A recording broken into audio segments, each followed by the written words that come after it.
Capítulo 2. 3 chicos siempre estábamos juntos, y así había venido ocurriendo desde la cuna, porque desde el principio nos tuvimos cariño, y este efecto se fue profundizando según transcurrieron los años. Éramos Nikolaus Baumann, hijo del juez de los tribunales locales, Seppi Bollmeier, hijo del dueño de la fonda más importante, llamada El Venado de Oro, que tenía un jardín agradable con arboledas frondosas que llegaban hasta el río, donde se alquilaban botes de excursión, y yo, Theodor Fischer, hijo del organista de la iglesia, que hacía también de director de los músicos de la aldea y de maestro de violín, compositor, recaudador de impuestos, sacristán, y que de otros muchos modos resultaba ser un ciudadano útil, respetado por todos. Los 3 conocíamos los montes y los bosques tan bien como los pájaros, porque los recorríamos siempre que disponíamos de alguna hora de ocio, al menos cuando no estábamos nadando, o dando paseos en bote, o jugando sobre el hielo, o deslizándonos cuesta abajo por la nieve. Y teníamos libre acceso al parque del castillo, un privilegio del que gozaban pocos, y esto porque éramos los favoritos del criado más viejo del castillo, Felix Brandt, y muchas veces íbamos allí de noche para escucharle hablar de mejores tiempos y de extrañas cosas, y a fumar con él. Él nos enseñó esa costumbre. Y a beber café, porque él había servido en las guerras y había presenciado el sitio de Viena, y aseguraba que cuando los turcos fueron vencidos y alejados, entre el botín había bolsas de café, y decía que los prisioneros turcos explicaron las cualidades de ese producto y cómo hacer con él una bebida agradable, y por eso ahora el viejo siempre tenía café, para beberlo y para asombrar a los ignorantes.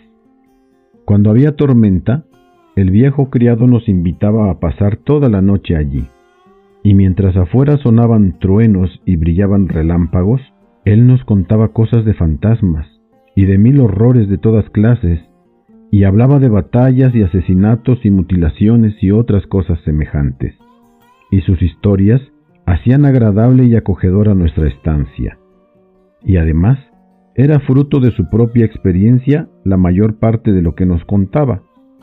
Había visto muchos fantasmas en sus tiempos, y había conocido brujas y encantadores, y en el fulgor de los relámpagos había visto al cazador salvaje galopar enfurecido entre las tormentosas ráfagas, con los perros espectrales corriendo entre las nubes que arrastraba el viento.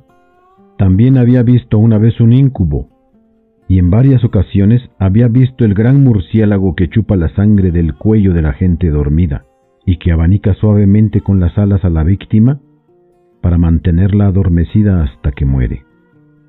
Él nos exhortaba a no tener miedo de los fantasmas, y nos decía que no hacían daño, sino que solo vagaban porque estaban solitarios y angustiados, y buscaban un poco de atención bondadosa y de compasión.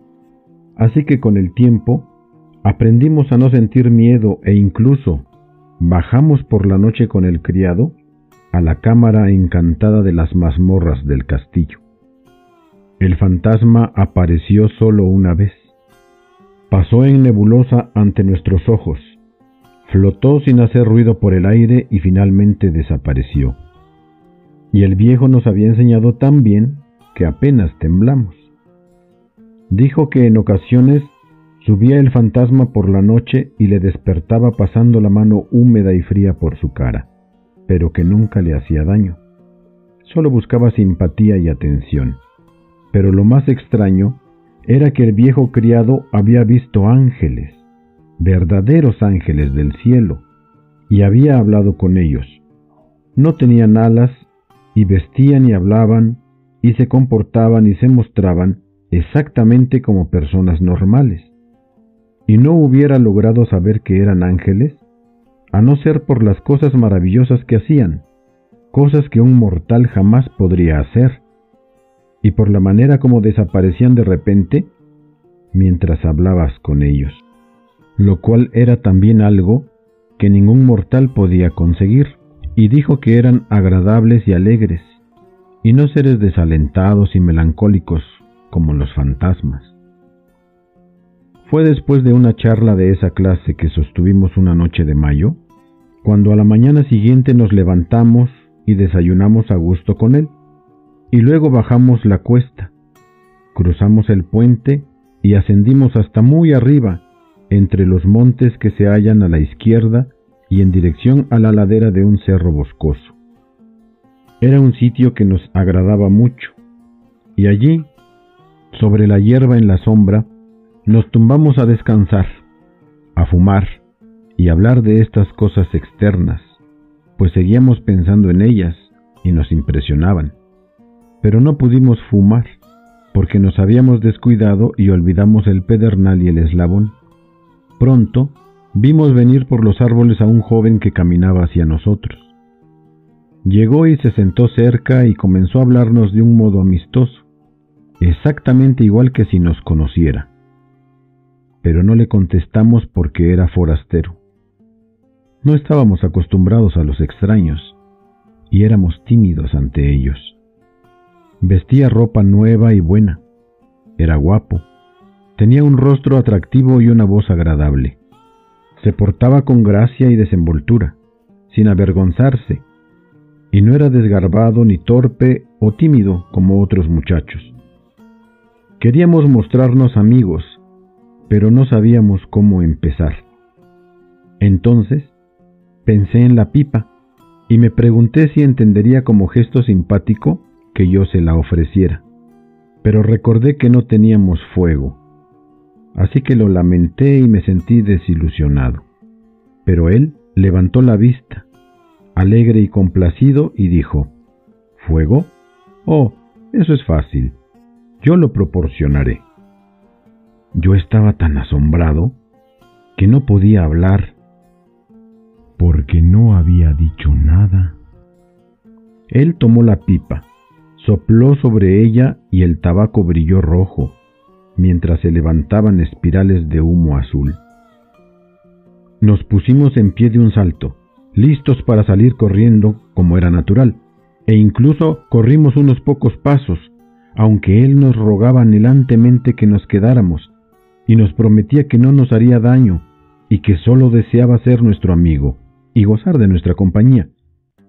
Así que nos detuvimos, y nos quedamos allí.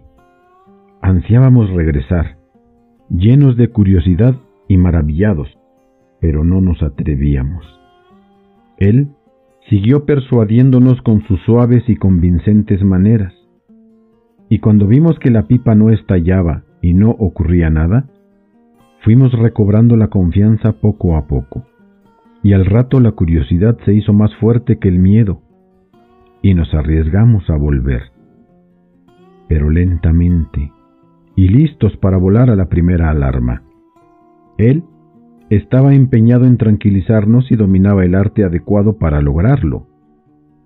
No se podía uno quedar dudoso y tímido cuando una persona se mostraba tan sincera, sencilla y bondadosa. Y cuando hablaba con tanta fascinación como él lo hacía, no, eso era imposible, y nos persuadió, y al poco rato estábamos contentos, cómodos, con ganas de hablar y alegres de haber encontrado a este nuevo amigo.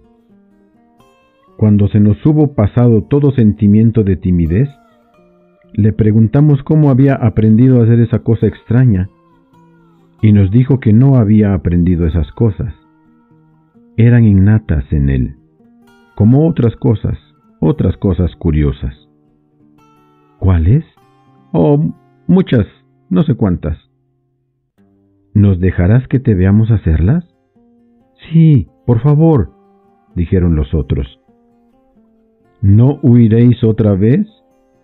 No, seguro que no. Por favor, hazlas. ¿No quieres? Sí, con mucho gusto. Pero no olvidéis la promesa, ¿eh? Le dijimos que no la olvidaríamos, y él se acercó a un charco y regresó con agua en una taza que había hecho de una hoja. Luego sopló el agua, la tiró y se convirtió en un trozo de hielo con la misma forma de la taza. Estábamos asombrados y encantados, pero ya no teníamos miedo. Nos alegrábamos de estar allí y le pedimos que siguiera haciendo más cosas. Y él las hizo. Dijo que nos daría toda la fruta que nos gustara, tanto si era del tiempo como si no. Todos hablamos a la vez. Naranjas, manzanas, uvas. Las tenéis en el bolsillo, dijo. Y era verdad. Y eran además de la mejor calidad. Y las comimos y queríamos más, aunque ninguno lo dijo. Las encontraréis en el mismo sitio, dijo, y todo lo que os apetezca. No tenéis ni que nombrar lo que deseáis. Mientras esté con vosotros, solo tenéis que desear una cosa, y la encontraréis. Y dijo la verdad. Nunca ha habido algo tan maravilloso o interesante. Pan, pasteles, dulces, nueces, todo lo que uno quisiera lo encontraba. Él no comió nada, sino que continuó sentado hablando. E hizo una cosa curiosa tras otra para divertirnos. Creó una pequeña ardilla de barro de juguete, y ésta trepó a un árbol y se sentó en una rama, y nos chilló desde allí. Luego hizo un perro que no era mucho más grande que un ratón, y éste persiguió a la ardilla y bailó alrededor del árbol, excitado y ladrando, y estaba tan vivo como hubiera podido estarlo cualquier perro. Asustaba el perro a la ardilla, haciéndola correr de árbol en árbol, hasta que los dos se perdieron de vista en el bosque. Hizo pájaros de barro, y los soltó, y escaparon, volando y cantando. Por fin, yo me atreví a pedirle que nos dijera quién era. Un ángel, dijo con sencillez, y soltó otro pájaro, y palmoteó y lo espantó. Una especie de admiración temerosa se apoderó de nosotros cuando le oímos decir aquello, y sentimos miedo otra vez.